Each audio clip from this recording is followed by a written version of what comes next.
야, 여러분 반갑습니다.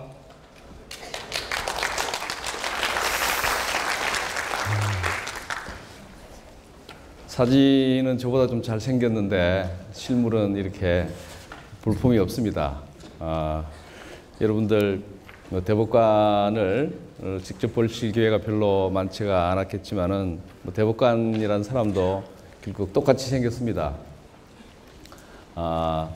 오늘 이런 좋은 자리에 초청받아서 여러분들에게 얼마나 좋은 얘기를 해드릴 수 있을지 자신이 없습니다만은 오늘 제목을 여러분 들어봤겠지만은 불확실한 시대에 대학생들의 삶과 희망, 이게 제목도 아주 구태연하고 천편일률적인 그런 제목입니다. 그래서 별 내용도 별 기대가 되지 않지 않겠나 이런 생각이 듭니다. 여러분들 그래도 제가 여러분들에게 한두 가지라도 도움이 될 수 있는 말이 있으면 제가 이 시간이 보람 있는 시간으로 생각을 하겠습니다.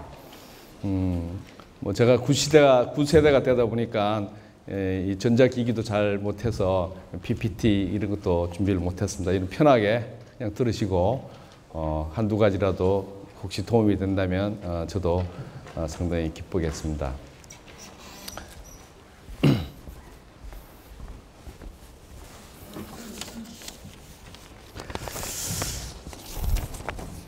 여러분들 이 자리에 대학교 1학년부터 4학년이 많이 모여 있는 걸로 알고 있는데 이 대학생 시절이 저도 한 40년 한 50년 전에 대학교를 다녔네요.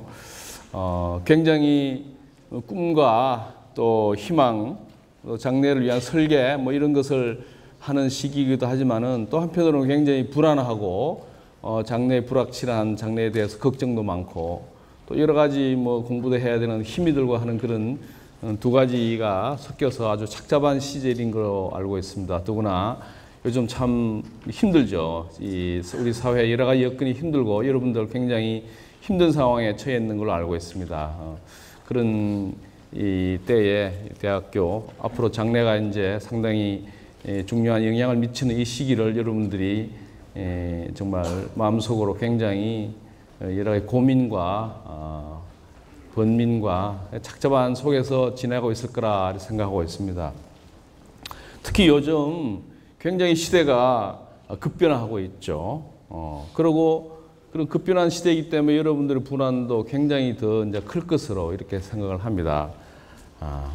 요즘 시대 변화 여러분들 제가 말씀을 안 드려도 알겠지만은 요즘 1, 20년 사이에 얼마나 많은 것이 변했는지는 여러분들이 충분히 실감할 것입니다. 여러분들 다 출생해서 여러분들이 이제 20대 한 20년 사이에 세상이 엄청나게 변했죠. 여러분 요즘 제일 좋아하는 핸드폰, 스마트폰 같은 것도 여러분보다 아마 늦게 탄생했을 겁니다. 제가 이렇게 오늘 자료를 찾아보니까 스마트폰, 특히 이제 스마트폰 이전의 휴대폰이 맨 처음 이제 기술적으로 개발된 거는 한 30년 정도 되는데 실제로 사람들이 쓰기 시작한 것은 20년이 채 안 됐어요. 여러분이 쓰는 인터넷 마찬가지 일반적으로 쓰기 시작한 건 한 20년밖에 안 돼요. 근데 그 20년 사이에 얼마나 스마트폰과 인터넷이 온 세상을 지배하게 됐는지 그 20년 전에 있었던 사람과 지금 사이에는 엄청난 차이가 있습니다. 그뿐만 아니라 비행기 같은 거 이런 거 아시겠지만 비행기 발명된 지가 100년밖에 안 됐어요. 100년 그럼 여러분 길다고 생각하지만 그렇게 길지 않아요. 100년 사이에 그 프로펠러 비행기가 그때 처음에 날은 거리가 몇백 미터 정도 날았다는데 지금은 우주선이 날아다니고 우주 정거장이 만들어지고 할 정도로 100년 사이에 변했죠. 그런 것처럼 엄청나게 이 모든 특히 전자기기 계통에 엄청난 게 변화가 많습니다. 경제적인 측면에서 보면은 생산력이 엄청나게 발달을 했어요. 그래서 제가 올여름에 선풍기를 하나 살려고 했는데 여러분 아마 선풍기 가격이 얼마나 되는지 아실지 모르겠어요. 선풍기 가격이 5만 원밖에 안 해요. 5만 원. 선풍기 한 가격이. 5만 원 가지고 여러분 선풍기 만들 수 있겠습니까? 선풍기 한 개 가격이 5만 원밖에 안 하더라고요. 그만큼 생산력이 발달해가지고 대량 생산하니까 그럼 그 가격이 싸졌어요. 그만큼 생산력이 발달하고 또 물량이 풍부한 대신 그 대신 이 우리 사회에는 대기업, 뭐 재벌, 또 국제 기업들이 이 부의 집중이 굉장히 강화되고 있습니다. 반대로 일반 서민들은 그 경제력 차이가 빈부 차이가 더 커지고 있죠. 그것 때문에 바로 여러분들에게 영향을 미치고 있습니다. 대기업만 자꾸 커지고 대기업의 경제력이 집중되면서 대기업에 들어갈 줄 사람은 한정되니까 여러분 중에 일부만 대기업 들어갈 수 있고 나머지는 대기업에 못 들어가서 애를 쓰고 하는 그런 여러분들을 굉장히 힘들게 하고 걱정스럽게 하는 그런 경제적으로 그런 현상이 굉장히 심화되고 있습니다. 그 외에 뭐 정치 문제는 뭐 생략하죠. 제일 중요한 게 수명이 엄청나게 길어졌어요. 그 여러분들이 지금 30대라 하더라도 이제 군대를 마치고 뭐 아니면 이제 군대를 안 가더라도 직장을 잡아서 사회생활을 30살에 시작한다 하더라도 기껏 해봤자 60세까지 그 정도 한 30년 정도가 일을 할 겁니다. 그런데 60세부터 여러분들이 평균 수명이 90세 다 돼가니까 또 30년을 더 살게 돼 있어요. 여러분들이 일하고 주인공이 돼서 활동할 시간 30년 그 해당하는 만큼이 그 뒤에 또 더 있습니다. 그 30년이 여러분 앞에 놓여 있거든요. 그 30년을 어떻게 살아야 할지 또 그 노후에 여러 가지 경제적인 문제를 어떻게 해야 할지 굉장히 골치 아픈 문제가 많이 일어나고 있습니다. 지금 우리나라 직업이 한 11,000개 정도 된다고 그래요. 인터넷에 들어가 봤더니. 그런데 미국에는 직업이 한 3만 개 된대요. 3만 개. 그리고 일본은 17,000개. 미국에 3만 개 되는 직업이 우리나라 10,000개밖에 안 돼요. 그 무슨 말이냐? 우리나라가 앞으로 조금 더 미국처럼 발전하면은 우리나라 앞으로 2만 개가 더 직업이 생긴다는 것입니다. 그게 불과 1, 20년 안에 그렇게 되지 않겠습니까? 지금 우리 있는 직업의 2배가 더 넘는 직업이 앞으로 한 20년 사이에, 즉 여러분들이 활동할 사이에 앞으로 생길 거란 말입니다. 그만큼 급변하고 있습니다. 지금 있는 직업 중에 1980년대 없었던 직업이 3분의 2가 없었다고 그럽니다. 지금 우리나라에 있는 직업 11,000개 중에서 3분의 2는 1980년대에는 없었던 직업이라고 그래요. 없었던 직업.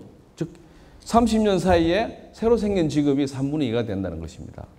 무슨 말이냐? 지금 있는 직업 11,000개 중에 3분의 2는 앞으로 30년 지나면 없어질 직업이라는 거예요. 그 반대로 나머지 미국에 있는 2만 개의 직업이 더 생길 거라는 겁니다. 그렇게 급변하고 있습니다. 그러니까 여러분들이 이렇게 급변하는 시대에 앞으로 장래를 준비하는데 지금 기준으로 준비해서는 아무 소용이 없게 되는 겁니다. 지금 기준으로 30년, 여러분이 앞으로 활동하게 될 30년 사이에 올 변화가 그만큼 완전히 거의 전부를 뒤바뀌어 놓을 만큼 큰 변화가 올 것이라는 것입니다. 그러니까 여러분들이 앞으로 장래를 준비하고 설계할 때 지금 기준을 가지고 하지 말라. 그런 말씀을 드리고 싶습니다. 그러니까 앞으로 모든 여러분들의 일을 앞으로 장래, 여러분 학업 이런 걸 생각할 때 지금의 어떤 기준이나 지금의 관념을 가지고 그걸 하지를 마시라는 것입니다. 지금의 어떤 상황이나 기준이라는 것은 20년 내에 아주 거의 대부분이 변해버릴 것이기 때문에 지금의 상황에 묶여 있지 말라. 다른 말로 하면 지금 굉장히 어렵고 힘들고 어떻게 말하면 굉장히 이게 좀 절망적인 절망이라 할 것까지는 없겠지만은 그런 상황 그 자체도 엄청나게 변할 수 있다는 것입니다. 지금처럼 항상 그렇지는 않을 것이다. 앞으로 10년, 20년, 30년 내에 엄청나게 호황이 올 수도 있고 엄청나게 어떤 희망적인 상황이 올 수도 있고 그럴 수 있다는 걸 여러분 생각하시고 너무 지금의 상황에 깊이 이렇게 묶여 있지 마시라. 세상은 엄청나게 변하고 여러분들이 주인공이 돼서 할 그 시절에 얼마나 많은 변화가 올지는 우리 과거 1, 20년의 변화를 보면 직업의 3분의 2가 다 바뀔 정도로 그렇게 급변한다 하는 걸 염두에 두시고 여러분들 너무 그렇게 절망하실 필요가 없습니다. 제가 대학생들한테 세 가지를 준비를 했으면 좋겠다 이렇게 얘기를 해요. 그 첫째가 뭐냐? 우선 자신과 가족을 먹여 살려야 될 거 아니야. 자신과 가족을 생활을 가능할 수 있는 능력을 키워야 되겠죠. 그건 기본적인 생존 능력입니다. 두 번째는 먹고 사는 것만 가지고 만족할 수가 없죠. 자아 실현을 위한 자기의 삶을 가치 있고 또 의미 있고 또 거기서 행복을 찾을 수 있는 자아 실현의 길을 따로 또 하나의 요소로서 생각을 할 수밖에 없다는 거죠. 세 번째는 자아 실현도 좋고 먹고 사는 것도 좋지만은 저녁에 친구하고 영화도 보고 연극도 보고 가족들하고 여행도 다니고 자기 삶을 즐겁고 윤택하게 할 수 있는 그 요소 또한 무시할 수 없지 않겠습니까? 그래서 자기 삶을 윤택하고 즐겁게 해줄 수 있는 또 하나의 삶을 즐기는 것, 그것 또한 무시할 수 없습니다. 그래서 그 세 가지를 여러분들이 대학 시절에 다 준비할 수는 없겠지만 그 세 가지를 다 염두에 두고 그에 대한 가능하면은 이 준비를 하시면 좋겠다 하는 생각입니다. 먼저 자기와 가족의 생계를 위해서는 어떻게 해야 되겠냐? 기본적으로는 기본적인 능력을 키워야 되겠죠. 우선 자기 전공 공부 어느 정도 열심히 해야 되겠습니다. 그 다음에 의학이라든지, 그 다음에 일반 지식, 그 부분에 대한 공부는 어느 정도 해야 되겠습니다. 그거 제가 더 말할 필요가 없겠죠.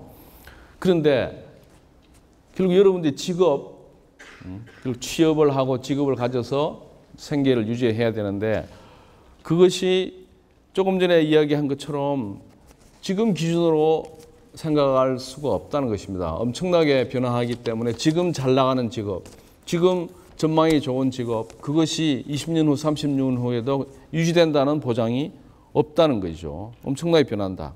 어느 직업이, 어떤 직종이 앞으로 유망할 것인지는 잘 알 수가 없습니다. 물론 여러 이 학자나 여러 사람들이 전망을 하지만은 그것도 전망일 뿐이지 그걸 여러분들이 아무리 머리 쓴다 하고 해가지고 그거 다 알 수가 없어요. 그건 우연한 요소, 불확실한 요소가 많이 작용하는데 그걸 찾아가지고 어느 게 전망이 좋겠냐 찾아다니고 하는 것이 헛수고일 수가 많다는 것입니다. 대표적으로 여러분 한의사들 여러분 잘 모르겠지만은 불과 한 20년도 안 되죠. 불과 한 10년 전에 한의사가 너무너무 인기가 좋았어요. 돈도 잘 보고. 그래서 각 전국의 이 한의과가 무지무지하게 카트라인이 높았어요. 대학 입학 그랬죠. 그래서 한의사가 되려고 공대 나와서 다시 한의과 들어가고 그렇게 됐습니다.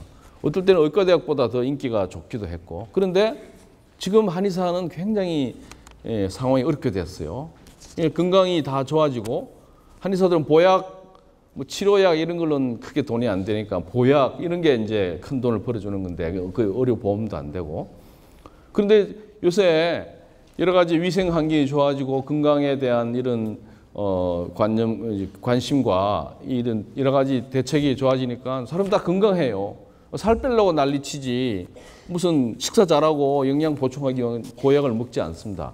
그래가지고 한의사들이 굉장히 어렵게 됐어요. 근데 그때 그렇게 많이 한의사를 지원하고 간 사람들이 지금 불과 10년 만에 정말 굉장히 어려운 완전히 상황이 뒤바뀐 이런 상황이 됐죠. 여러분들 지금 생명공학이니 얼마 전에 동물복제 그런 어떤 그 분야가 굉장히 각광받고 있는 걸 알 수 있을 겁니다. 근데 그것도 한 20년 전 그때 그게 이제 수의학과나 이런 데서 하죠.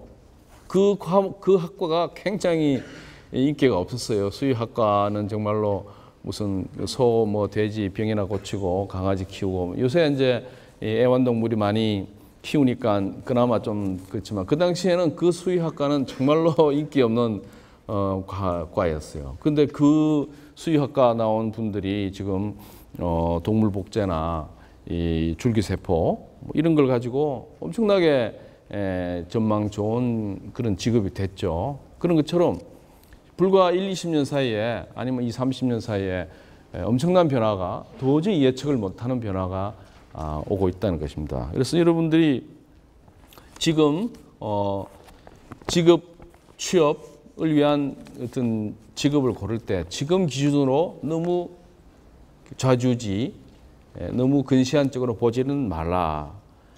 그럼 어떻게 하느냐? 길게 보고 멀리 보고 해야 되는데 길게 보고 멀리 보면 잘 보이냐? 안 보이죠. 보이면 다 그거 하게. 잘 모릅니다. 어떻게 하느냐? 뭐 최대한 길게 멀리 볼 수밖에 없죠.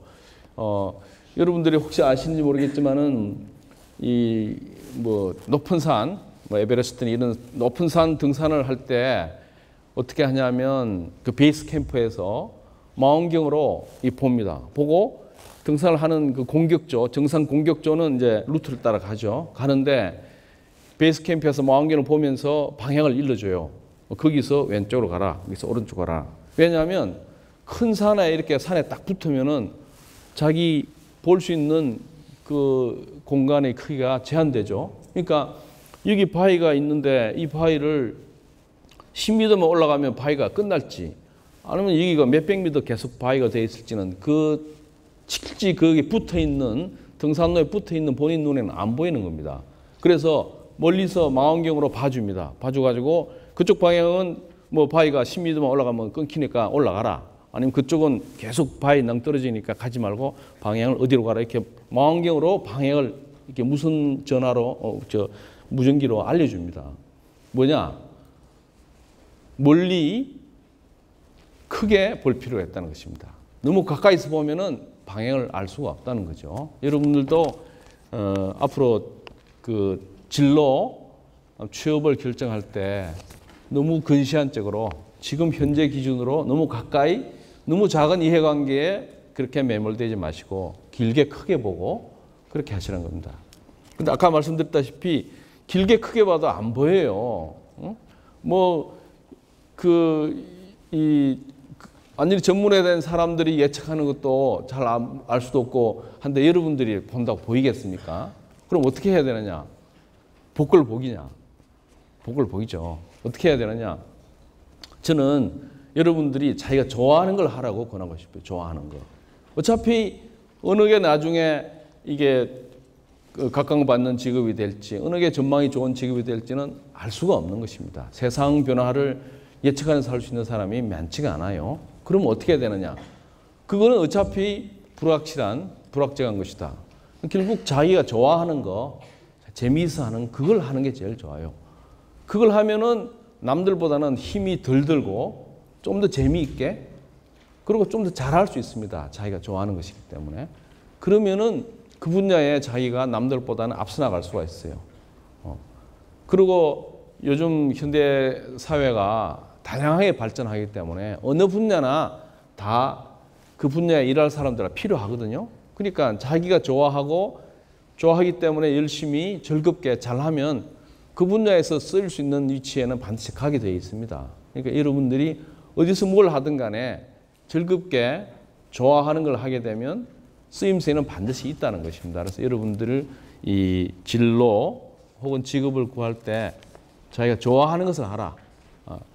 제가 볼 때는 그게 제일 좋은 것 같습니다. 이런 말은 여러 사람들이 하고 있죠. 좋아하는 거 하라. 근데 그게 그냥 하는 소리 같지만은 그렇지 않습니다. 굉장히 현실성이 있는 이야기입니다. 여러분들이 자기 좋아하는 것을 골라서 열심히 하시기 바랍니다. 뭐 직업이라든가 결국 우리가 직업, 생계는 결국 부와 재산, 쉽게 말하면 돈하고 많이 관련되는데 또 사회적 지위, 그 점에 대해서도 여러분들이 조금 생각을 해보실 부분이 있는 것 같습니다. 예를 들자면 지금 전세에 사는 사람은 자기 집을 갖고 싶죠. 내가 집이 있으면 정말로 더 바랄 게 없겠다. 우선 내가 내 집을 하나 갖고 있으면 정말 더 이상 원이 없다. 이렇게 생각할 만큼 간절하죠. 그럼 그걸 돌려서 생각하면 지금 집이 있는 사람은 다 행복해야 될 거 아닙니까? 그러냐고. 나는 집이 없으면 무지무지 힘들고 불행한데 내가 집이 있으면 무지 행복하겠다. 실제 그래요. 집을 사면 행복해요. 무지 행복한데 그 행복이 얼마나 가느냐고. 한 1년 가면 내 집이 좀 더 큰 게 있으면 좋겠다. 이렇게 되잖아요. 돌려 생각하면 내가 집이 없을 때 집이 있는 사람은 그럼 내 기준에 의하면 다 행복해야 되는데 그 사람들 물어보면 행복하다고 얘기하지 않습니다. 마찬가지 내가 재산이 10억이 있다. 그러면 요새 서울 10억이면 아파트 하나 겨우 살까 말까 그렇죠. 그래서 야, 내가 재산이 한 30억 있으면 좋겠다. 그럼 내가 더 바랄 게 없겠다. 뭐 자식들 공부 잘 시키고 뭐 그것 가지고 내가 노후도 할 수 있겠다. 그러면 바꿔서 생각하면 30억 가진 사람은 다 행복해야 될 거 아닙니까? 그런데 대한민국에 30억 가진 사람이 상당히 많을 거예요. 그 사람 다 행복하냐? 절대 그렇지 않죠. 그 사람들은 아, 내가 100억 쪽이 있으면 행복하지 지금은 행복하지 않다 이렇게 생각합니다. 끝이 없어요.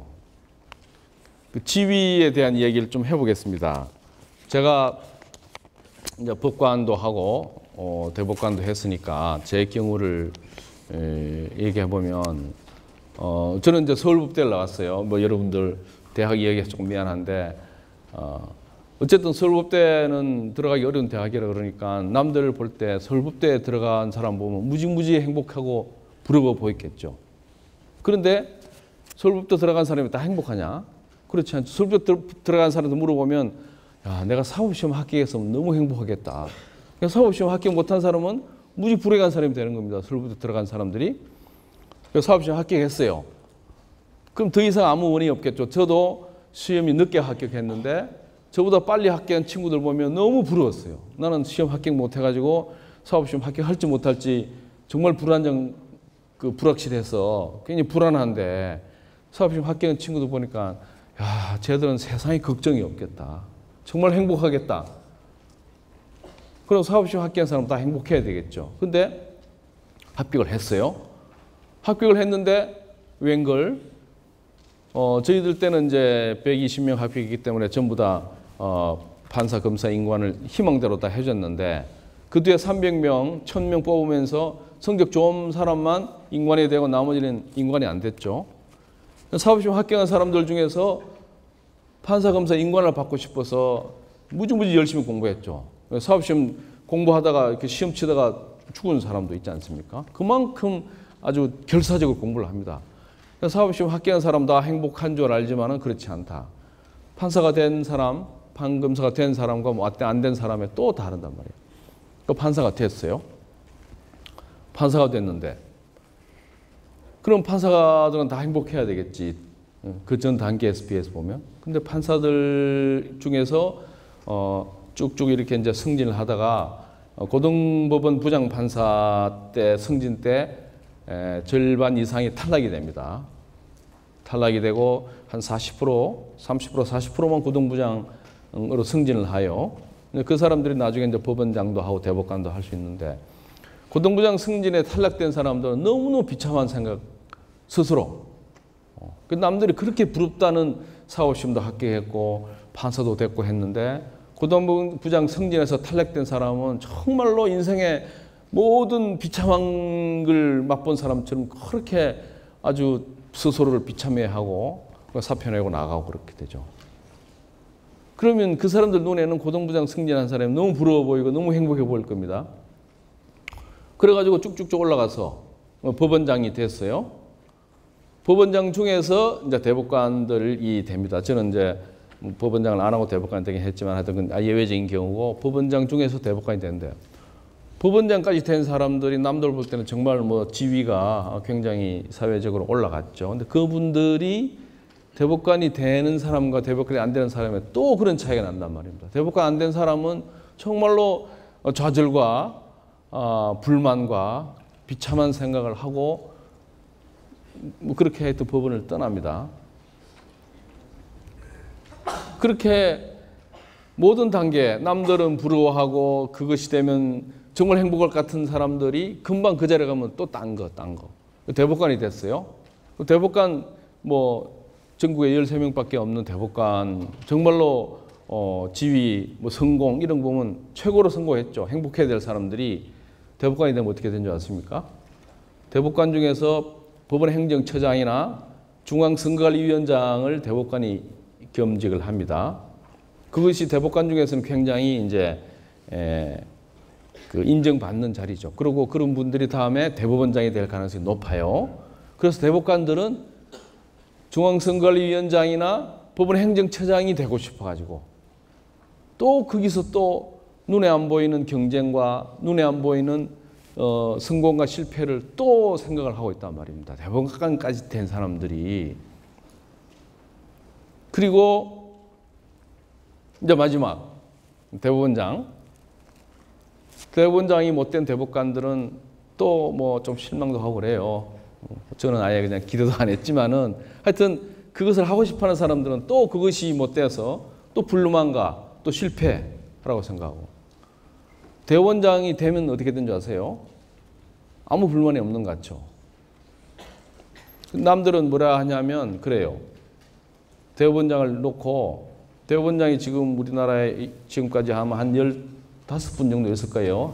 건국 초기부터 10분 내지 15분 될 것 같은데, 법조인들이, 판사들이 대법원장을 쭉 놓고 누구는 정말 뭐 이렇게 일 잘하고 능력 있는 대법원장이고, 누구는 그냥 뭐 별로 일도 못했어, 이렇게 평을 한단 말입니다. 대법원장을 놓고도. 대한민국에 정말 모든 경쟁을 뚫고 올라가가지고 끝까지 올라간 대한민국에 15밖에 없는 그 사람들을 놓고 또 저울질을 해요. 어떤 대법원장은 그 사람 똑똑하고 능력이 있고 잘했고, 어떤 대법원장 그 사람 아무것도 아니었어, 뭐 한 것도 없고 그냥 그만 그렇게 그런 평을 받고 있단 말입니다. 다른 말로 하면 세상에 성공과 실패는 없어요. 끝까지 성공과 실패가 따라다니고, 마지막 남은 유일한 한 사람, 대법원장 중에서 김병로 대법원장이니 아주 훌륭했다 존경받는 대법원장 한 사람 빼놓고 나머지는 다 마지막 성공까지는 못한, 다른 말로 하면 실패자가 되냐. 그건 너무하지 않습니까? 그 모든 성공과 실패의 단계를 넘어서 올라가도 마지막 단계까지 성공 못하면 실패자가 된다면은, 그럼 세상에 한 사람 빼놓고, 법조인 중에 한 사람 빼놓고 나머지는 다 만족을 못하는, 쉽게 말하면 마지막 최고 행복을 못 누리는 그런 사람이 돼야 되느냐. 그 너무 아이러니 아닙니까? 심지어 하여튼 제가 보면은 판사들, 고등부장 승진한 사람들, 대법관까지 된 사람들도 그 다음 단계는 못 가서 불만과, 그래서 여러분들에게 그런 얘기 하고 싶습니다. 이게 욕심이라는 건 한이 없어요. 집이 있으면 행복할 것 같은데, 집 있는 사람 다 행복한 게 아니고, 그 다음에 더 큰 집. 지위도 올라가면 그 다음 단계. 그리고 그것이 안 되면 불행하다. 이렇게 생각을 한다 보면 끝이 없다는 거죠. 결국은 적당한 단계에서 만족할 줄 알아야 됩니다. 뭐냐면 자기가 지금 현재 있는 자리, 그 자리에서 자기가 누릴 수 있는 행복을 찾아서 누려야지, 그렇지 않고 지금 있는 자리에서 자기가 못 가진 것을 자꾸만 생각하면은 끝없이 쫓아가다가 결국 마지막 성공을 못하는 좀 실패자가 될 수밖에 없다는 거죠. 그래서 여러분들이 자기가 현재 있는 자리, 자기가 현재 가질 수 있는 그것이 갖고 있는 의미를 충분히 찾아서 그 의미를 즐기고 거기서 행복을 찾아야만 여러분들이 행복할 수 있다는 것입니다. 제가 40대에 목 디스크로 입원을 한 적이 있어요. 목 디스크는 죽는 병이 아니라서 별 걱정이 없는, 그런데 병실이 없어서 암병동에 병실을 어떻게 구해서 입원을 했어요. 그때 그 주위에 온통 암 환자들이었어요. 암 환자. 그래서 우리 방뿐만 아니고 옆방 병실에서 하루에 한 명씩 죽어나갔습니다. 하루에 한 명씩 죽어나가고, 본인만 죽는 것이 아니고 가족들이 와서 울고, 또 어떤 집은 부모가 암 걸렸는데 형제간에 서로 병원비 가지고 부담 안 하려고 싸우고, 이런 여러 가지 장면들이 그 병실 복도 안에서 막 일어나고 있었어요. 그걸 봤는데 병원에 가보니까 세상에 불행한 사람들이 모인 장소야. 병원에는 다 아픈 사람, 특히 암병동은 다 좀 있으면 죽을지 모르는 사람들, 그런 사람들만 모인 세상을 제가 봤거든요. 근데 그 전에 저는 판사를 하고 있었으니까 어떻게 말하면 여러 가지 성공을 했죠. 그래서 누가 더 성공하냐, 아니면 누가 덜 성공하냐, 이런 사람들의 세상만 보다가 그 병원에 가보니까 이거는 누가 덜 아프냐, 누가 더 아프냐, 누가 병이 낫느냐, 누가 죽느냐, 누가 빨리 죽냐, 좀 더 살고 죽냐, 그런 것들만 고민하는 그 사람들의 세상 속에 한 달 정도 입원을 해 있었어요. 그러면서 야, 정말 세상에 나는 지금까지 양지에만 있었구나. 음지 사람들은 누가 덜 아프냐, 더 아프냐, 누가 이 병이 낫느냐, 죽느냐, 결국 이 제로 베이스에서 마이너스로 가가지고 내가 마이너스 1이냐, 마이너스 2냐, 그거 가지고 계산을 하고 있지, 플러스에서 플러스 1이냐, 2냐, 이걸 따질 수 있는 상황이 아닌 사람들이 그 병실에 꽉 차 있었단 말입니다.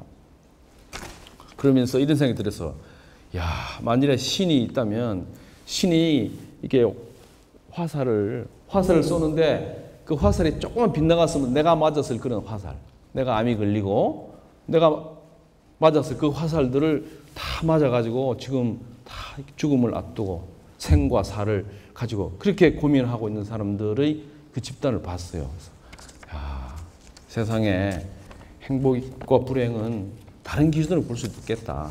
얼마나 성공하고 얼마나 덜 성공했냐, 그것 가지고 행불행을 따지면 영원히 자기가 행복을 쫓아갈 수 없는, 영원히 갈증만 느끼는 그런 사람이 될 수밖에 없다, 이런 생각이 들었어요. 여러분들이 제가 직업을 구하고 앞으로 생계를 위해서 이런 금전적인 지위와 돈과 이런 것을 여러분들이 추구할 때 마지막 최고의 어떤 성공까지 너무 추구하면 영원히 끝없이 이 목마른 상태로 쫓아가는 불행한 사람이 될 수밖에 없다. 어느 단계에서 자기의 갖고 있는 것을 행복으로 누릴 수 있는 그런 눈을 가져야만 행복해질 수 있다. 두 번째, 자아실현에 대해서 좀 생각해 보겠습니다. 그렇게 해서 생계를 유지하고 가족을 먹여 살리고 먹고 살면 그걸로 끝이냐? 당연히 아니겠죠.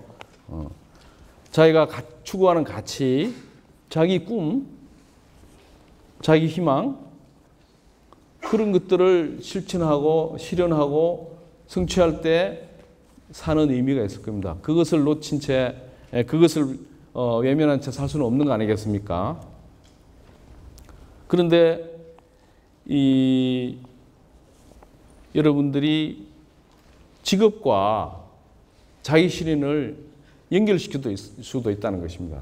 물론 직업과 별도로 종교라든지 사회활동이라든지 봉사활동이라든지 아니면은 자기 발전 이런 걸 통해서 직업은 직업이고 나머지 자기 발전, 자아 실현을 할 수도 있을 것입니다. 그런데 좀 더 다행스럽기는 직업이 자기 발전, 자아 실현하고 연결될 수 있으면 그건 정말 좋을 겁니다. 여러분들 뭐 잘 아시겠지만은 지금 정치인 됐으니까 제가 조금 조심스럽게 하지만은 정치인 되기 전에 안철수 씨 같은 사람 생각해 보면 여기도 왔을지 모르겠지만은 그분은 의사였지 않습니까? 의사인데 컴퓨터 바이러스 뭐 그런 쪽에 재미를 느껴서 열심히 재미있게 연구하다가 결국은 컴퓨터 바이러스 치료하는 그 큰 회사를 했고 이제 그것이 자기 직업이 됐죠. 그러니까 자기가 좋아하는 또 자기 자아 실현을 할 수 있는 그 일하고 자기 직업이 연결된 그런 케이스입니다. 여러분들 이태석 신부라고 아실지 모르겠는데 그 수단에 있는 톤즈란 마을에 가서 그 원주민들 교육 사업 또 의료 사업을 해서 열심히 하다가 암 걸려 돌아가셨죠. 그 이태석 신부 그분도 자기 삶의 의미를 거기서 찾고 자기 직업을 그걸로 연결시켜서 그 일을 하다가 아깝게도 일찍 돌아가셨지만은 그렇게 자기의 삶의 가치, 자아 실현과 자기 직업을 연결시킬 수 있는 사람도 있습니다. 여러분들이 자기가 좋아하는 걸 하다 보면 그렇게 자아 실현과 자기 삶의 가치와 직업이 일치될 수 있는 가능성이 높습니다. 자기가 좋아하는 걸 하기 때문에 거기서 자기 삶의 의미를 찾고 또 거기서 자기가 좋아하는 일을 잘하다 보면 자기 직업이 되고, 그래서 자기가 좋아하는 일을 열심히 하다 보면 자기 추구하는 가치, 자기 삶의 의미하고 자기의 직업이 연결되거나 일치될 수 있는 가능성이 높다는 것입니다. 여러분들 그거 없이 그냥 살기는 너무 팍팍하죠. 직장 가서 눈치 보면서 일을 하다가 월급 받아서 먹고 살고 그걸로 끝나기는 너무 억울하지 않습니까? 이런 젊은 사람들 절대 뭐 그렇게 만족 못할 것입니다. 자아실현 반드시 여러분들이 생각해야 될 것입니다. 여기서 제가 여러분들이 아실지 모르겠지만은 큰 바의 얼굴 혹시 소설 아시는 분 있을지 모르겠어요. 우리 때는 중학교 때 교과서에 나온데 나다니엘 호돈이라는 사람이 쓴 소설이죠. 큰 바의 얼굴.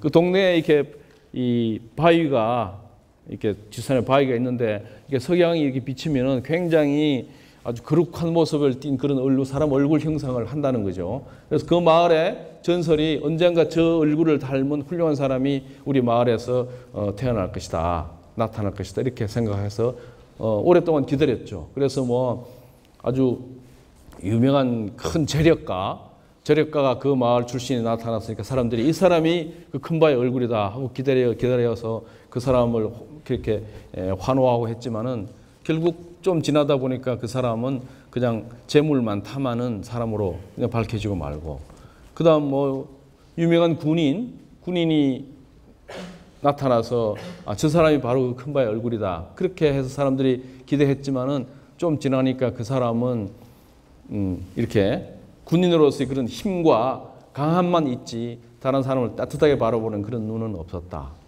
그 다음에 유명한 정치가 나타나서 이 사람이야말로 그 큰 바의 얼굴이다 이렇게 사람들이 기대했지만은 결국 그 사람도 결국 정치에 찌들고 정치 세계에서 힘든 그런 지친 모습 그런 것만 보여준 걸로 끝나서 사람들이 다 실망하고 마지막에 유명한 시인이 나타나서 그 사람의 쓴 시를 보고 이 사람이야말로 그저 큰 바의 얼굴 그 사람이다 이렇게 생각했는데 그 사람이 직접 왔을 때 본인이 나는 내 시의 그 이상을 스스로 실천하지는 못합니다 하면서 굉장히 슬픈 얼굴을 하고 있는 그런 것입니다. 그런데 결국은 그 큰 바의 얼굴을 간절히 기다리던 그 소년이 점점 크면서 큰 바의 얼굴을 간절히 기다리고 매일 그 큰 바의 얼굴을 쳐다보고 그 사람 기다리고 하던 그 사람이 나중에 노인이 돼서 결국 동네 사람들 모아놓고 이렇게 이야기하고 하는데 석양이 비치는데 그 사람 얼굴에 비친 석양의 모습과 그 큰 바의 얼굴, 바위에 비친 석양의 모습이 똑같아. 그렇게 이제 결국 이야기가 끝내는 것입니다. 그 무슨 말이냐 하면은 뭔가를 간절히 가치 있는 것을 간절히 기대하고 매일매일 그걸 꿈꾸는 사람은 본인이 그렇게 될 수밖에 없다는 것입니다. 그래서 그 큰 바의 얼굴은 어떤 가치를 마음속에 항상 품고 그걸 추구하는 사람들은 결국 그 사람이 그 가치의 실현이 된다 하는 뭐 그런 이야기를 하는 것 같습니다. 그러니까 여러분들도 아무리 세상이 힘들고 여러분들 지금 취업이나 무슨 내가 어떻게 먹고 살 것인지가 뭐 지금 3포, 뭐 5포, 7포 이렇게 이야기하지 않습니까? 그만큼 각박하고 어렵고 하지만은 여러분들은 젊은 여러분들이 마음속에 꿈이나 이상을 잃어버리면 정말로 여러분들 앞으로 50년, 30년 일하고 30년 더 살 60년 인생이 너무나 메마르고 팍팍하지 않겠습니까? 여러분들 젊으니까 절대로 이런 마음속에 어떤 꿈이나 이상 그걸 잃어버리지 마십시오. 그것을 강렬하게 갖고 있고 매일 그것을 꿈꾸고 하면 자기도 모르는 사이에 자기가 그런 사람이 되어 있을 겁니다. 그 큰 바의 얼굴 소설은 그런 의미를 가진 것인데 제가 굉장히 감명 깊게 읽어서 여러분들에게 말씀을 드립니다. 세 번째, 여러분들이 이제 먹고 살 수도 있고 또 자아 실현을 위한 그런 가치 실현을 한다 하더라도 사는 재미가 있어요. 사는 재미가. 전부 다 직장에서 일만 해야 되고 자기 가치 실현을 위해서 열심히 노력해야 되고 그 전부 다 어떻게 말하면 해야 되는 일들이지 않습니까? 그런데 그거 말고 사는 재미, 삶의 윤택, 삶의 즐거움, 그것 역시 또한 중요한 한 요소일 것입니다.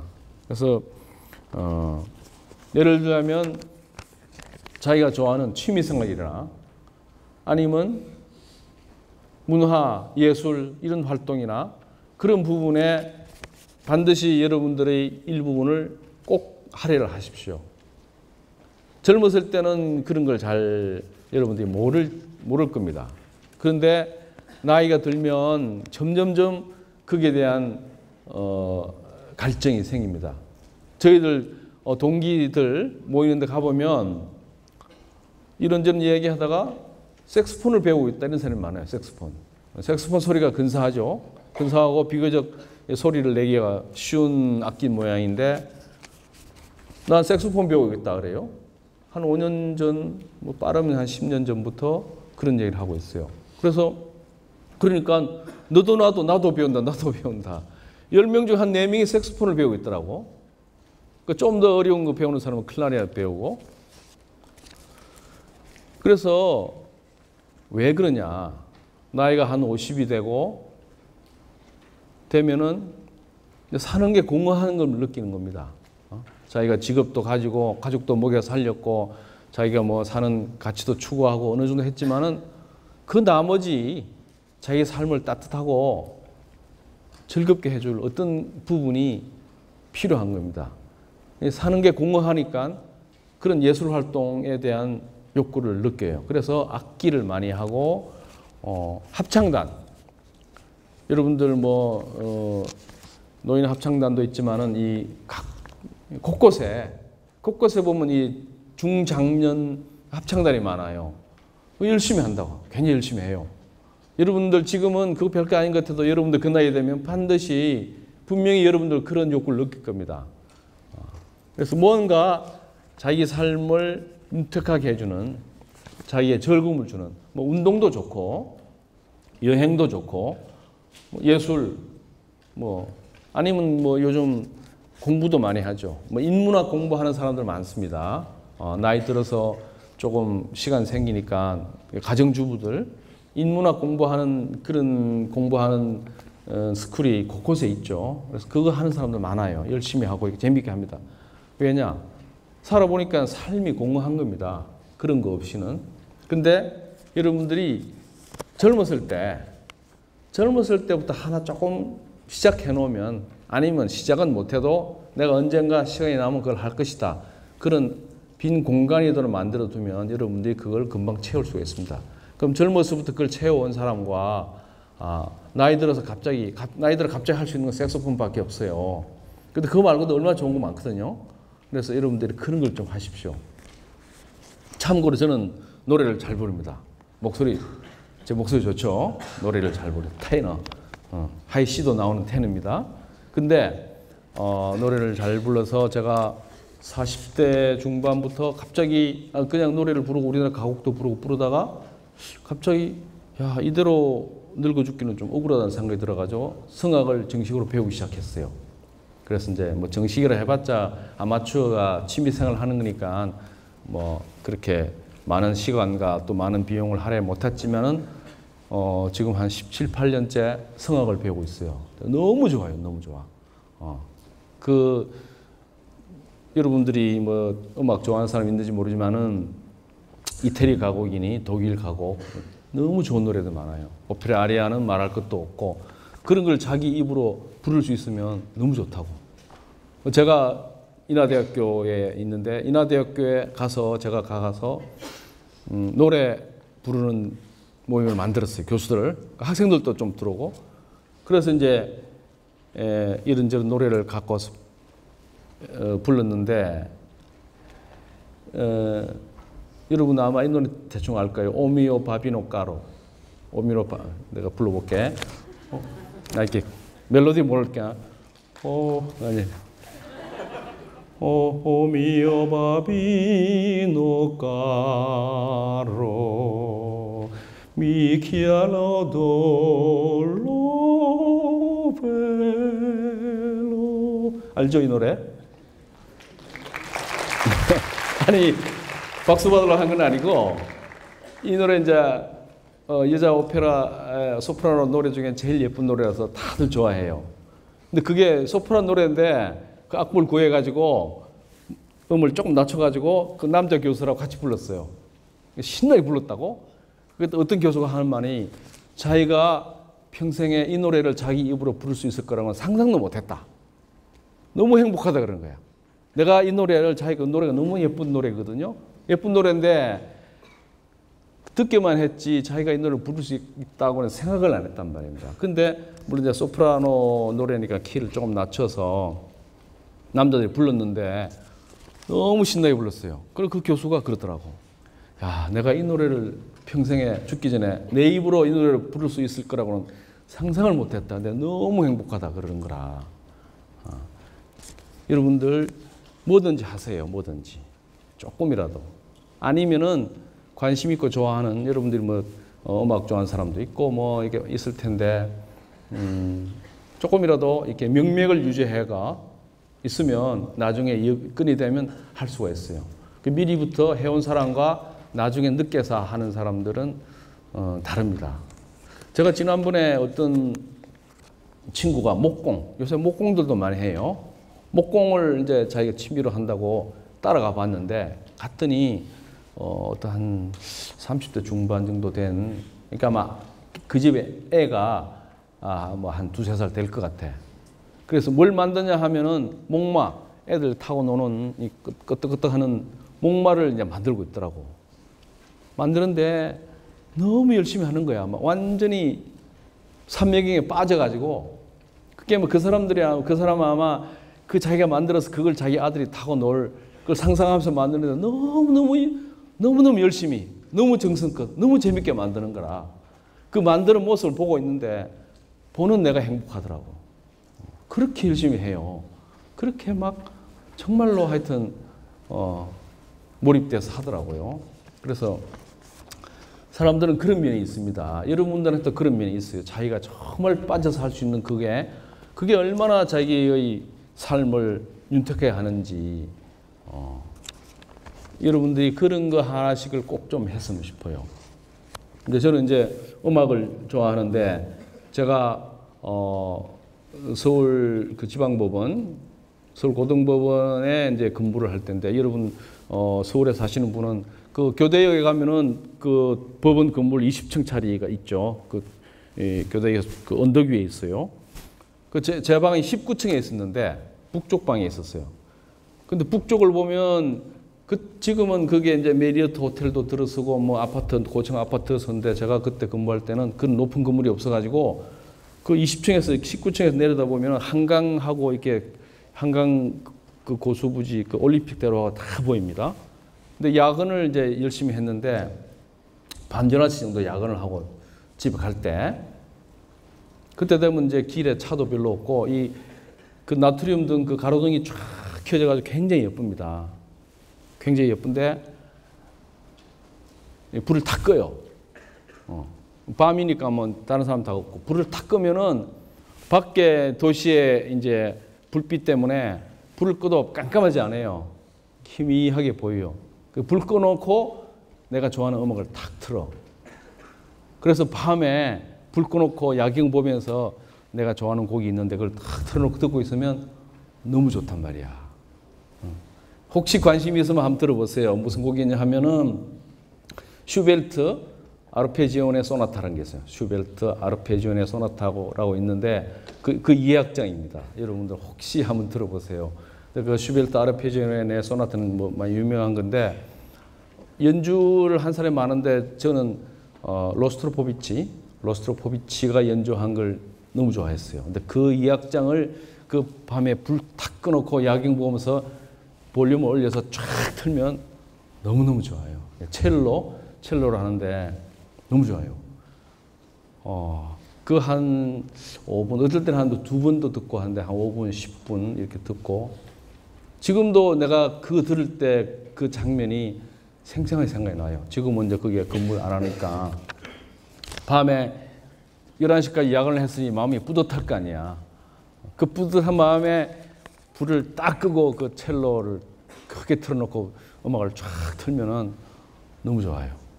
여러분들 취미생활 뭐든지 하세요.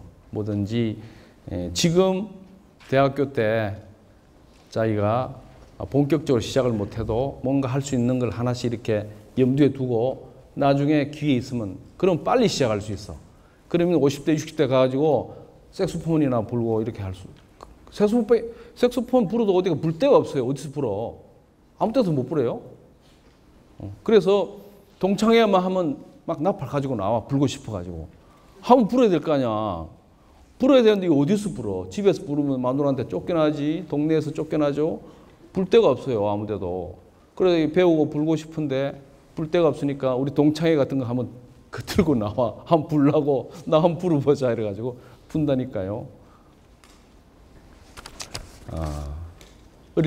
젊었을 때부터 해놓으면 지금 그런 동호회도 많습니다. 각종 동호회, 성악 동호회도 많고 클라리넷 부는 동호회,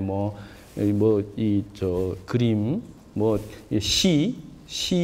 시작하는 사람들, 문학 많죠. 이렇게 그런 게 지금 점점점 많아요. 일본이 우리보다 좀 앞서서 나가고 있는데 일본에 갔다 온 친구 얘기 들어보면 일본에는 그런 이 소규모 서클이 훨씬 많답니다. 거기는 예를 들면 천문학을 공부하는 사람들 모임, 천문학, 그다음 각종 우리가 생각할 때 보통 사람이 잘 안 하는 그런 여러 가지 학문 분야나 그런 걸 공부하는 모임들이 많답니다. 그리고 일본에는 그런 어떤 아마추어들을 위한 잡지도 많이 나오고 그래서 우리도 분명히 그렇게 갈 겁니다. 그래서 여러분들이 사회생활을 할 기성세대가 될 때쯤에는 그런 각종 동호회나 각종 그런 이 예술활동, 취미활동, 또 공부, 자기들 하고 싶은 걸 하는 모임이 많이 생길 겁니다. 틀림없어요. 여러분들이 지금부터 그런 부분에 좀 관심 가지고 해놓으면 사는 게 피곤할 때라도 직장에서 힘들고 상사한테 야단 맞고 그래도 퇴근 후에 그거 하면은 좋아요. 저는 이제 오늘 또 이제 우리 노래 부르는 가는 날인데 분당이에요. 분당. 나는 직장은 서울인데 일주일에 한 번씩 거기는 안 빠져. 근데 굉장히 피곤하고 아주 그냥 지치고 좀 힘들 때 거기서 분당까지 차 몰고 가려면 힘들죠. 그래도 가요. 가는데 가서 노래를 부르고 나면 피곤한 게 싹 없어져. 싹 없어요. 아주 이렇게 몸과 마음에 상쾌해진다고. 그래서 여러분들이 좋아하는 뭐든지 하면은 다른 부분, 직장 생활이라든가 사는 삶의 어떤 여러 가지 고단하고 힘든 부분들이 충분히 그걸 커버를 해줄 수가 있어요. 여러분들의 삶을 윤택하게 행복하게 해줄 수 있는 것들이 됩니다. 그 부분 여러분 꼭 좀 시작은 못해도 가능성은 남겨놓고 그렇게 했으면 좋겠다 싶습니다. 한비아 씨도 이게 왔다고 들었는데 한비아 씨가 맨 처음에는 여행을 좋아했잖아요. 그냥 막 여행 다녔어. 여행 다니다 보니까 여러 가지 그 지역에 이런저런 문제도 보이고 하니까 여행기도 쓰고 그 지역의 그런 문제에 대한 무슨 구호 운동이죠. 그런 걸 지금 하고 있어. 그 한비아의 직업이 됐잖아요. 그러니까 아까도 제가 말씀드렸지만은 자기 실현하고 자기 생계를 위한 직업이 일치되면 좋다. 그냥 즐겁게 하는 일이니까. 그런데 이 마지막 세 번째 삶을 윤택하는 이 활동, 취미생활이나 자기 좋아하는 거 그것을 열심히 하다 보면 그것이 자기 직업이 될 수도 있답니다. 정말 행복한 사람이야. 자기가 즐거이 하는 자기 취미생활이나 자기가 삶의 여유를 위해서 하는 그것이 자기 생계하고도 연결되고 직업이 되면 정말 좋은 거죠. 한비아 씨 같은 그런 경우란 말이야. 자기가 좋아하는 여행 이런 걸 하다가 여행 책도 쓰고 거기서 본 여러 가지 세계 국제 구호 활동 이런 걸 하면서 자기는 세 가지를 하나로 합친 사람이야. 그러니까 자기 생계를 위한 일, 그 다음에 자기 자아 실현을 위한 같이 추구하는 일, 그 다음에 자기 좋아하는 취미생활, 자기 좋아하는 일, 그 세 개가 합친 케이스란 말이야. 얼마나 행복해요. 한비아 씨 행복한 사람이에요. 여러분들도 좋아하는 것을 찾아서 열심히 하다 보면 그렇게 할 수 있다는 것입니다. 지금 그게 뭐 아까 얘기했죠? 지금 어쩌저쩌다 하는 거는 10년, 20년 내에 얼마나 바뀔 수 있다. 지금 잘 나가는 직업, 아유 그거 해가지고 뭐 되겠냐? 얼마든지 바뀔 수 있습니다. 전혀 예측할 수 없어요. 그래서 여러분들이 앞으로 어떻게 될지 이건 전혀 신경 쓰지 말라고. 왜냐?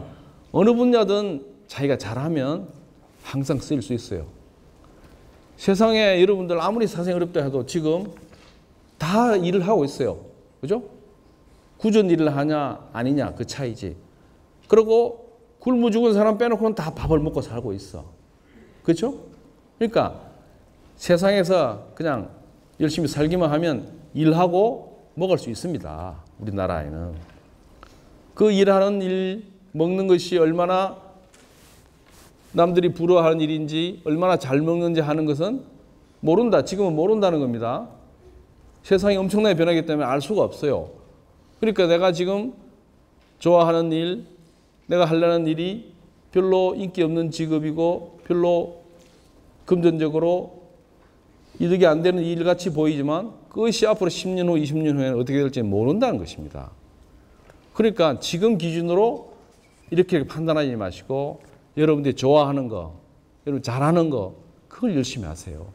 그러면 남들보다 앞서 나갈 수가 있습니다. 좋아하는 일이기 때문에 앞서 나갈 수 있어요. 그럼 어느 분야나 잘하는 사람은 요즘에는 쓸 수밖에 없어. 모든 분야가 골고루 발전하기 때문에 여러분들이 제가 누차 여러분 되풀이하지만은 좋아하는 일을 하시라. 한 가지 예를 더 들죠. 제가 얼마 전에 어떤 책을 봤는데 중학교 다니는 아들내미가 공부도 안 하고 공부도 취미도 없고 말도 안 듣고 하여튼 그냥 그렇대요. 근데 그 아버지가 그 아들하고 자전거를 탔단 말이에요. 자전거를 한번 탔어요. 그 고수부지인 이런 데가 탔겠지? 재미가 있거든. 공부 아니잖아. 그러니까 재미가 있지. 그러니까 그 아들이 이제 자전거 타는데 재미를 붙였어요. 그 타라고 그랬어. 그랬더니 이 아들이 점점 재미를 붙여가지고 나중에 산악 자전거를 탔단 말이야. 그 산악 자전거를 타면서 이 친구가 그냥 탄 게 아니고 그 자전거 자체, 뭐 어떤 제품이 어떻고 자전거 자체 또는 산악 자전거에 대한 글을 조금씩 인터넷에서 찾아보기 시작했단 말이에요. 그러더니 나중에는 책도 사보고 그러더니 일본의 그런 자료들을 조금씩 찾아보더라는 거라. 그거 보려고 일본어를 공부를 하더니 요새는 일본어를 굉장히 잘한대요. 그 친구가 아들이. 확 바뀌었다는 거야. 그러니까 자전거 타는 걸 좀 재미를 붙여가지고 그 재미를 더 재미있게 하기 위해서 자료 찾아보고 하다 보니까 일본 자료가 좋으니까 일본 자료를 보기 위해서 일본어 공부를 하고 그래가지고 하라 말도 안 했는데 일본어를 열심히 해가지고 일본어를 굉장히 잘한대요. 그러니까 그런 경우죠. 자기가 좋아하는 일을 열심히 하다 보면 그것이 자기 능력도 되고 그 친구는 이제 일본어 잘하고 그러니까 그쪽으로 자기가 얼마든지 직업 구해서 갈 수 있단 말이에요. 그러니까 그거를 쓴 거를 보고 참 사람이 이렇게 하루 만에 바뀌었대. 하루아침에 그렇게 전혀 아주 뭐라 하냐 아주 그냥 축 처져 있고 공부도 별로 좋아하지 않고 축 처져 있고 별로 맥없어 보이는 아들이 어느 날 갑자기 우연히 자전거를 한번 타더니 거기 재미를 붙여가지고 그렇게 애가 적극적이 되고 막 찾아서 하고 일본어 공부 열심히 해서 이렇게 일본어 공부 잘 되니까 땅 공부도 하고 이렇게 돼가지고 사람이 확 바뀌었다고 그렇게 써 있더라고요. 여러분도 재미있는 걸 찾아 하십시오. 지금까지 그 세 가지에 대해서 설명을 했는데 마지막 한 가지 좀 정리를 해드리면 제가 지금까지 지내면서 겪으면서 느낀 것은 역시 책을 많이 읽어라. 책을 많이 읽는 게 참 좋겠다 하는 생각이 들어요. 근데 책 많이 읽기 참 힘들죠. 저도 책 많이 안 읽어요. 근데 책 많이 읽는 게 쉽진 않은데 주변에 쭉 보면 어릴 때부터 책을 많이 읽는 친구들이 결국 마지막까지 계속 발전하더라고.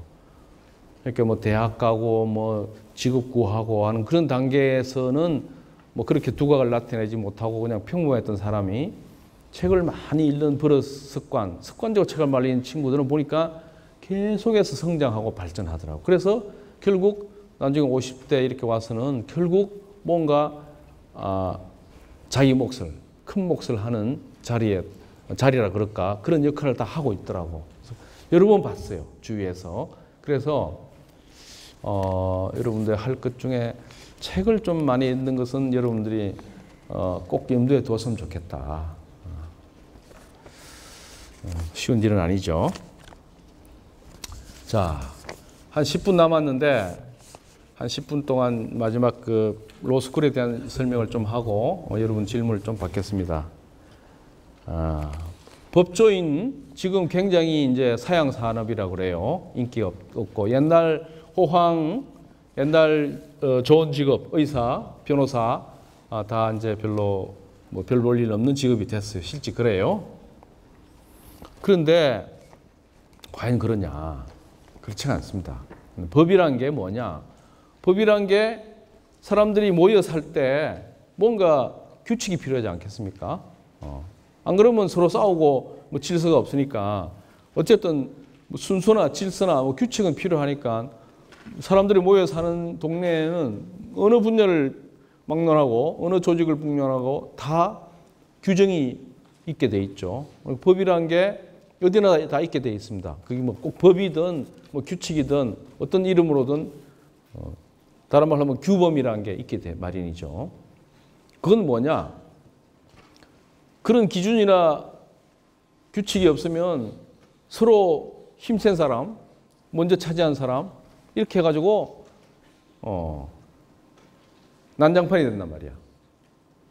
근데 거기에 어떤 규칙이나 어떤 질서를 정해놓으면 그런 거 없이 평온하게, 평화롭게 모든 일이 해결될 수 있어요. 이게 법이란 게 뭐냐? 여러분들 법을 굉장히 딱딱하고 사람들을 규제하고 사람들에게 어떤 걸 의무를 강요하고 하는 그런 걸로 생각하기 쉽지만은 법이란 거는 본래 모습은 평화를 위한 도구입니다. 평화. 그 사회에 어떤 서로 다툼과 분쟁과 서로 경쟁과 이런 걸 갖다가 합리적인 질서와 규정에 의해서 처리하게 만든 게 법이거든요. 그 법은 쉽게 말하면 어느 조직에서나 평화를 주는 도구다. 정말 좋은 겁니다. 그래서 평화로우면 행복하다. 왜냐하면 내가 내 자리 차지하려면 쫓아가든지 내가 힘으로 밀쳐내든지 해야 되는데 그런 거 없이 합리적으로 순서에 따라서 자리를 주면 내가 먼저 쫓아갈 필요 없잖아요. 그리고 내가 안 가도 걱정 안 해도 돼. 내 자리는 합리적으로 나에게 적절히 주어질 것이다. 그런 믿음이 있으면 평화롭게, 쉽게 말하면 마음 놓고, 다른 말로 하면 평화롭게 어떤 문제를 해결해 주면 그 속에 있는 사람들에게 행복하게 해준단 말이야. 그러니까 법이라는 것은 평화의 수단이고 행복을 주는 수단입니다. 법률가는 그걸 하는 사람들이거든요. 법률가는 사람들에게 평화와 행복을 주는 사람들입니다. 좋게 말하면 나쁜 법률가들은 곤란하죠. 어쨌든 법은 그렇습니다. 그러고 나아가서 소수자, 약자들이 자기에게 주어질 몫을 차지 못하는 일이 생겼을 때 그것을 법을 적용해서 찾아주는 일을 하는 거. 정말 가치 있는 일이죠. 이걸 할 수 있는 게 법이고 법률가입니다. 그래서 사회가 존재하는 이상은 법이나 법률가는 없을 수가 없습니다. 굉장히 중요한 기능을 하기 때문에. 그래서 법률가들이 옛날에 자기들의 목 이상을 차지하던 그런 프리미엄은 없어졌어요. 그렇지만은 법률가들이 기본적으로 하는 그런 기능이 있기 때문에 법률가들이 일정 이하로 대접받지는 절대로 않습니다. 절대로 그렇지는 않을 거예요. 그래서 법률가는 괜찮은 직업이다. 더구나 우리나라 모든 사회 분야가 다 발전하는데 그 분야들이 지금 현재 법으로 규정 안 되는 데가 굉장히 많아요. 이게 아주 대학교도 아마 상근 변호사가 아마 없을 겁니다. 우리 인하대학교도 상근 변호사가 없어요. 인하대학교에 교직원이 1,500명 정도 되고 학생이 3만 명인가 되는데 얼마나 그 1년 예산이 뭐 100억은 뭐 내가 잘 모르겠는데 하여튼 넘을 거예요. 그렇게 큰 돈, 그렇게 많은 인원이 그렇게 지내는데 상시적으로 법적 문제를 검토해주는 상근 변호사가 한 명이 없습니다. 그래서 총장님 보고 상근 변호사 쓰시오. 왜냐하면 이 사람 월급 어떤 문제되는 거 한 건만 해결해줘도 이 사람 몇 년째 월급이 다 나옵니다. 이렇게 얘기하는데 그만큼 우리나라가 각 분야에 법률가를 안 쓰고 있습니다.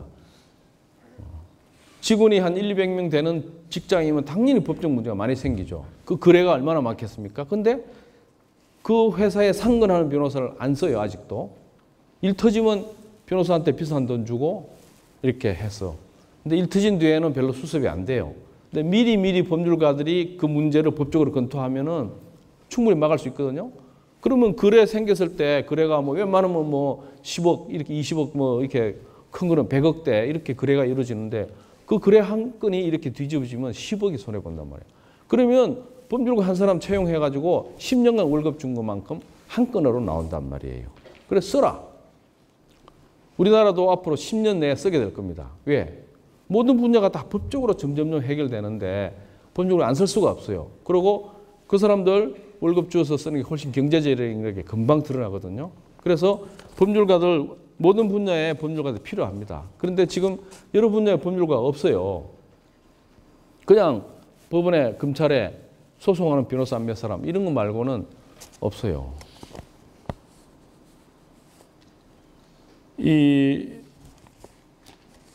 제가 우리 인하대학교 재단이 한진그룹 재단이거든요. 한진그룹이 칼, 비행기. 그리고 대한항공에 우리 이제 학생들을 몇 명을 채용을 해줘요. 근데 그 대한항공 인사부장이 왔는데 내가 그렇게 얘기했어. 당신들 대한항공의 조종사, 파일럿들 많지 않냐. 그 사람들 로스쿨 보내라.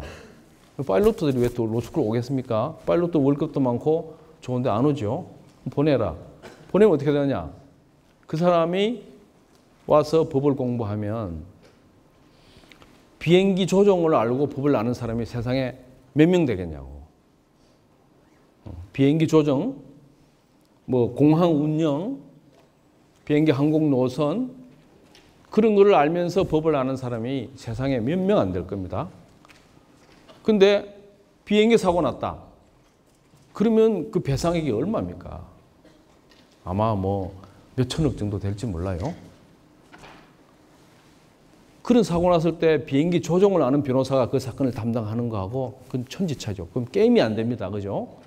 그러면은 그 파일럿가 와가지고 로스쿨에서 법을 공부해서 다시 그 대한항공 가서 그런 법적 문제, 뭐 항공기 사고가 자주 안 나니까 어쩌다 안 한 거지만은 그 말고 무슨 공항 운영이라든지 뭐 항공 노선이라든지 뭐 엄청나게 많은 문제가 생길 겁니다. 비행기라는 게 뭐 얼마나 복잡합니까?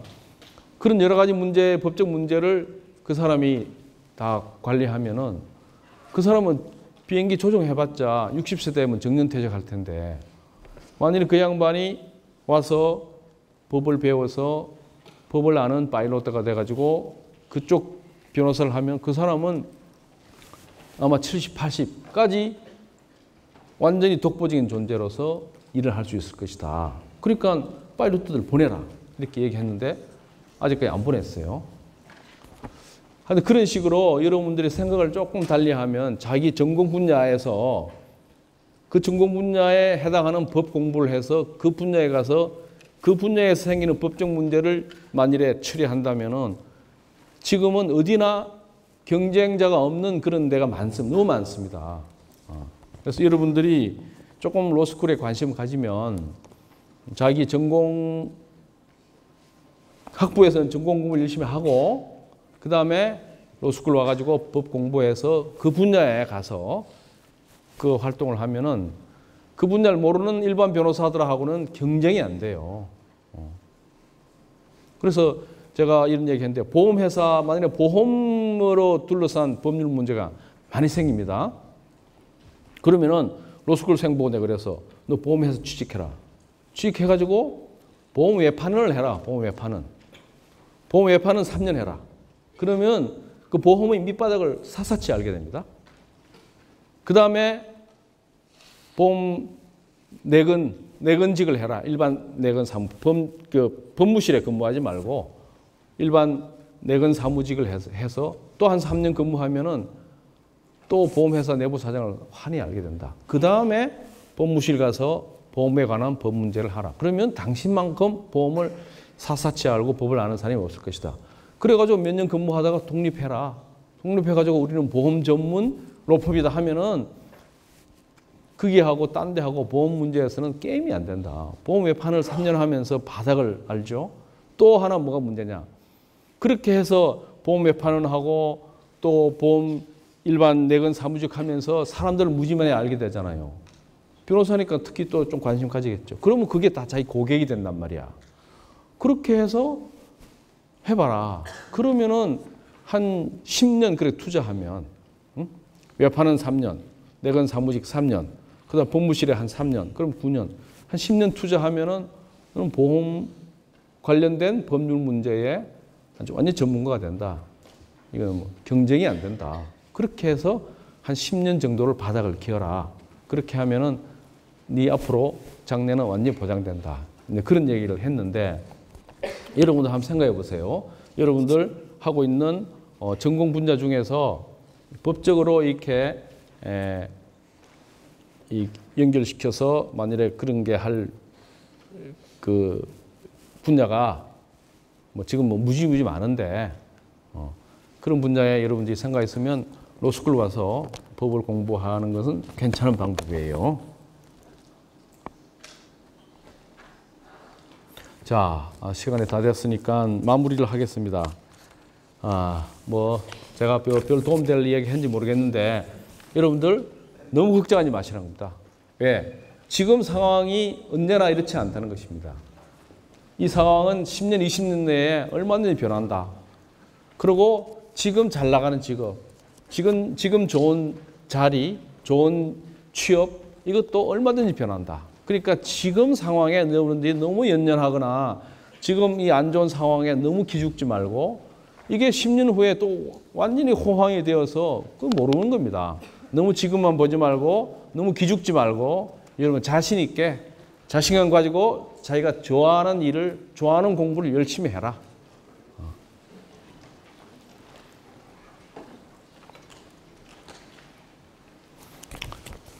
얼마 전에 몇 년 전에 그 삼성가의 딸이 자살했죠.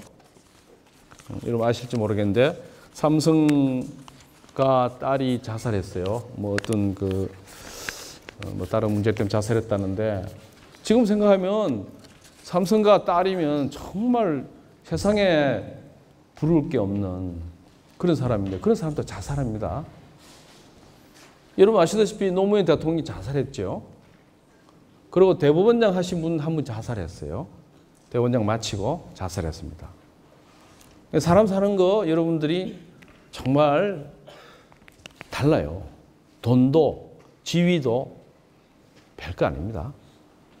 돈 많으면 더 돈 많은 사람들보다 돈이 없기 때문에 불행하고 그렇죠? 지위가 있으면 자기보다 더 좋은 지위에 또 못 가서 불행하고 그렇게 생각하면 세상에 제일 잘 사는 한 사람 그 제일 높은 데 올라간 한 사람 빼놓고는 다 불행한 겁니다. 그 말도 안 되는 얘기거든요. 그런 눈으로 보지 마십시오.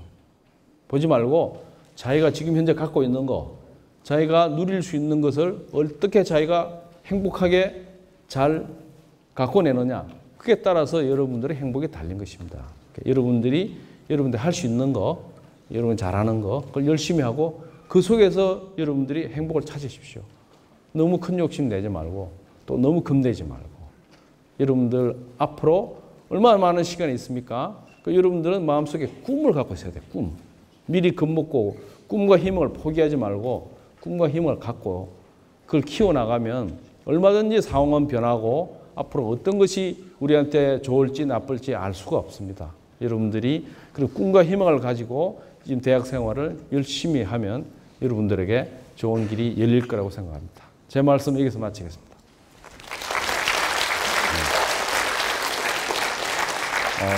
질문 여러분이 통버스 타고 집에 가야 된다니까 질문. 예. 교수님의 앞으로의 그 꿈이나 이런 게 어떤 것이 있는지, 그리고 그게 교수님께 어떤 의미인지 여쭤보고 싶습니다. 예, 저는 뭐 출세할 만큼 했어요. 대법관까지 했으니까. 그리고 연금도 나올 거고, 그리고 저도 서울 시내 아파트 하나 있으니까 경제적으로도 만족하게 살면 살 수 있습니다. 제 지금부터 희망은 남은 이제 그 기간 동안 제가 좋아하는 거 하면서 살고 싶어요. 좋아하는 거. 그러니까 여행도 좀 하고, 노래도 좀 부르고, 그냥 주변 사람들하고 이렇게 잘 지내면서 살고 싶어요. 그 이상 뭐 별 욕심이 없습니다. 예. 그게 혹시 대법관님이 지금까지 살아오시면서 겪으셨던 뭐 가장 큰 고난이나 역경이 있었던 건 무엇이고 어떻게 극복하셨는지. 어떤 거? 살아오면서 어떤 거? 네. 겪으셨던 역경? 네. 역경? 네, 고난. 역경. 네, 그런 게 있으셨는지. 예, 역경이 없지는 않습니까? 이제 뭐 우리는 제가 말하는 역경이라고 말하면 여러분들 되게 욕할 텐데, 제가 이제 사법시험 좀 늦게 합격해서 사법시험 공부할 때 굉장히 불안했어요. 이게 합격할지 안 할지 모르는 공부를 한다는 건 참 불안한 일인데, 그때가 좀 힘들었고, 제가 군에 있으면서 합격을 했어요. 그래서 군대에서 제대를 안 시켜주면 사법위원 수원 가고 뭐 판사하고 이런 걸 못할 상황이었어요. 단기 군인으로 간 게 아니고 장기 법무관 시험을 쳐서 군에 갔는데, 가서 합격을 해가지고 군에서 제대로 안 시켜주면 제가 이제 군에서 10년을 있어야 되는데, 그 굉장히 그 마음을 졸였어요. 마음을 졸였는데, 다행히 군대 제대를 해서 합격을 했는데, 저는 그게 저한테 굉장히 도움이 됐다고 생각해요. 제가 여러분 아시죠? 소년등과 세상에서 하지 말아야 될 게 소년등과 중년 상처, 노년 빈곤 그렇다 그래요. 나머지 두 가지는 여러분 뭐 그러고 소년등과가 좋지 않다는 것인데, 제가 지금 생각해 보면 제가 빨리 시험 합격 안 하기 참 좋았다. 빨리 합격했으면 내가 기고만장해가지고 나 잘난 줄 알고 굉장히 지금 사법부에서 별로 바람직하지 못한 역할을 하는 그런 어떤 법관이 되지 않았을까. 너무 잘난 줄 알고. 그 다음에 군대 제대를 잘 걱정했기 때문에 다른 사람들은 사법시험 합격하면 그냥 자동으로 연수원 가고, 우리 때는 자동으로 판사 검사 지원하면 다 됐어요. 그게 귀한 줄 몰라. 근데 나는 군대 제대를 안 해주면 연수원도 못 가고 판검사도 못 하는 상황이었는데, 이렇게 어렵게 했던 허락을 받아가 했어요. 그래서 제가 판사할 때 이게 얼마나 귀한 것이라는 걸 제가 뼈저리 느꼈어요. 이게 남들은 그냥 사법시험 합격하면 그냥 공짜로 절절절 이렇게 되는 건데, 나는 그게 아니고 굉장히 어렵게 마음을 졸여가면서 이 판사라는 걸 얻었다. 이게 귀한 것이다. 이렇게 생각했어요. 그래서 내가 귀하게 판사를 했기 때문에 이거를 함부로 하지 말자. 제가 판사할 때가 전두환 정권 때입니다. 법원의 재판이 썩 그렇게 바람직하지 못할 때인데, 내가 판사 되면서 결심했어요. 내가 좋은 재판을 하는 멋진 판사 될 자신은 없다. 그런데 내가 정말로 나쁜 재판, 이건 절대로 안 하겠다. 그렇게 결심을 했어요. 내가 나쁜 재판 절대로 안 한다. 그래가지고 했더니 몇 번 법원에서 사고를 쳤어요. 그 사고 친 게 어떻게 돼가지고 밖에 소위 민주화를 기대하는 사람들이 굉장히 긍정적인 평가를 받아가지고, 그 평가가 결국 연결돼서 제가 대법관이 됐어요. 그래서 좀 진보적 인사를 대법관은 해야 된다 하면서 저를 대법관을 시켰어요. 제가 법원장도 안 했는데, 결국 제가 그 덕을 본 건데, 제가 시험에 빨리 합격 안 하고 또 판사 되는 것도 어렵게 된 것이 저한테는 굉장히 약이 됐다. 그렇게 생각합니다. 여러분들이 앞으로 역경을 만나더라도 이것이 나한테 약이 된다. 이렇게 생각하십시오. 정말로 제가 젊어서 합격했으면 이렇게 되지는 않았을 것입니다. 여러분들 통고차 타야 되면 이 정도 마칠까요? 예, 마치겠습니다. 고맙습니다.